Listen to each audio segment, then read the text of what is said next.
Thanks for joining me. It's Michelle Last here, and I'm going to introduce you this brand new product to you from Stampin' Up. It's called the new envelope punch board, and it can, as the name suggests, make envelopes for you and make them in multitude of sizes. But actually it's capable of so much more, and in the coming weeks I will be sharing with you lots of ways to use it and lots of different effects. But so I wanted to introduce you to the tool, and the thing I love most about it is the price. So this product is £17.95. It has a score line here and a groove. It has a little bone folder attached to the board which just slides in and out. It has a tab punch here which create a little tab which I'll show you in a moment, and then it also has a little section here for adding your cardstock and pressing down and corner rounding the edges. It's got a really useful size guide, it's got instructions. It also has another size guide for making envelopes in imperial measurements rather than metric.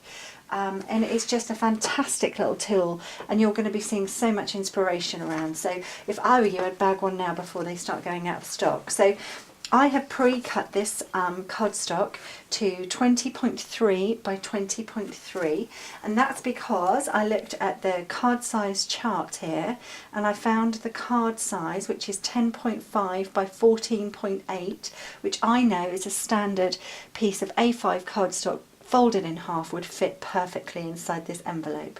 So it tells me to cut at 20.3 by 20.3, which I've done, and then it tells me to do the score line at 8.7. So you have inches across the top here, but you have centimetres across here as well. So let me just show you how we do that. And the first thing you need to do is punch, and then you need to get your little bone folder and find if you nestle it into this little triangular groove here, you then will find your way and score off the cardstock. Now don't press too hard when you're using designer series paper, or you will go through the cardstock. Then what you do, it creates a nice score for you, but you line up the score line with this point. You don't actually have to do the measurement again, you just line up the score line with this little point here. Do exactly the same again. Oh, I forgot to punch. So I would recommend you get into the habit of punching and then scoring, and then you won't forget the part that I just forgot. Then you're going to follow the score line again, and you're going to punch and you're going to score, and then you're going to follow the score line again. So it's only the measurement we used on the first time. And what you've then got is you can then use your envelope punch tool to go to all the corners and punch it down and create nicely rounded corners like this. And then what you can do is, I actually want this to be on the inside, so I'm just going to fold in my score lines, fold in to create an envelope, which, as you will see, if I was to glue this now, you will see this is a typical card size that I make. It just perfectly fits that card, and you have perfect envelopes in matching cardstock, in matching patterned paper, and you can see how simple and easy that is. So there is so much more that this fantastic little tool will do. It's got lovely cushioned bottom, so it'll be nice and stable for you. That's obviously where the bone folder goes. That's the little punch part. So what I want to just show you is that you can create these little tabs here.